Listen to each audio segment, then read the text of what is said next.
NASA's Mars InSight mission heads for 7 minutes of terror. The American Space Agency NASA will attempt to put another robotic probe on Mars later. The InSight lander is being targeted at a flat plain just north of the planet's equator called Lishtanisha. It carries a suite of instruments, many of them from Europe, to try to determine the rocky world's internal structure. Signals from the probe confirming its safe touchdown should be received at 1953 GMT, give or take a minute. As with previous surface missions, InSight must survive the 7 minutes of terror, the time it takes for a probe entering Mars' thin atmosphere at hypersonic speed to slow to walking pace and gently put itself on the ground. Many have tried, most have failed. As humanity, as explorers, we're batting at less than 50%, said NASA's science chief, Thomas Zurbuchen. Going to Mars is really, really hard. How will InSight fare? InSight has some heritage on its side. It will be using the exact same combination of heat shield, parachute and retro rockets that proved so successful in positioning NASA's Phoenix probe in Mars Arctic in 2007. Engineers here at Mission Control on the Jet Propulsion Laboratory campus in California have a quiet confidence in the outcome as a result. That said, they are also very aware of the statistics. We've done all the preparations that we can possibly think of to make sure that our entry, descent and landing, EDL, goes as smoothly as we can imagine, explained project manager Tom Hoffman. But Mars as a planet does not always behave.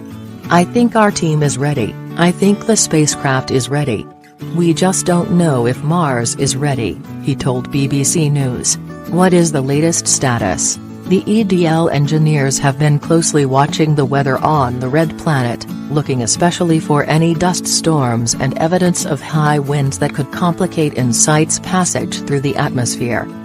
The probe's trajectory was altered ever so slightly on Sunday, to ensure it is lined up perfectly with the targeted landing zone on Lishtanisha. There is very little now that NASA teams can do to influence the outcome.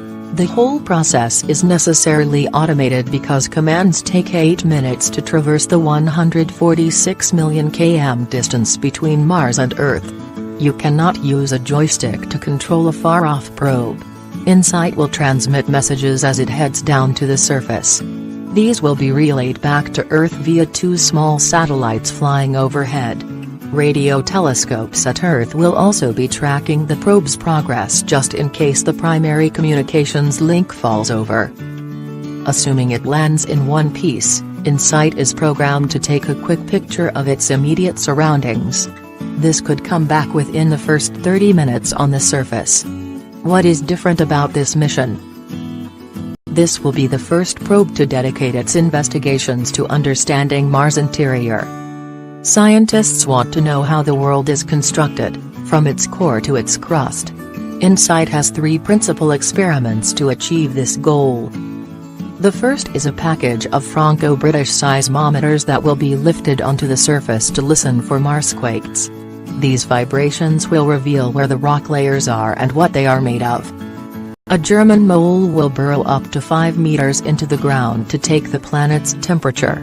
This will give a sense of how active Mars still is.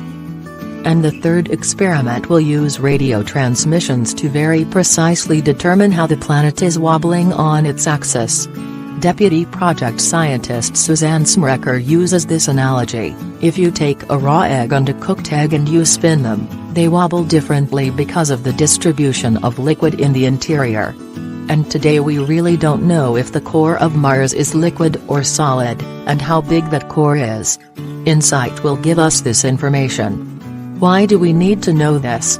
Scientists understand very well how Earth's interior is structured, and they have some good models to describe the initiation of this architecture at the Solar System's birth more than 4.5 billion years ago.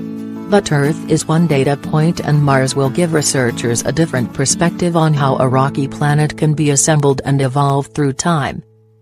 InSight chief scientist Bruce Bainert said, "The small details in how planets evolve are what we think make the difference between a place like Earth where you can go on vacation and get a tan, and a place like Venus where you'll burn in seconds, or a place like Mars where you'll freeze to death.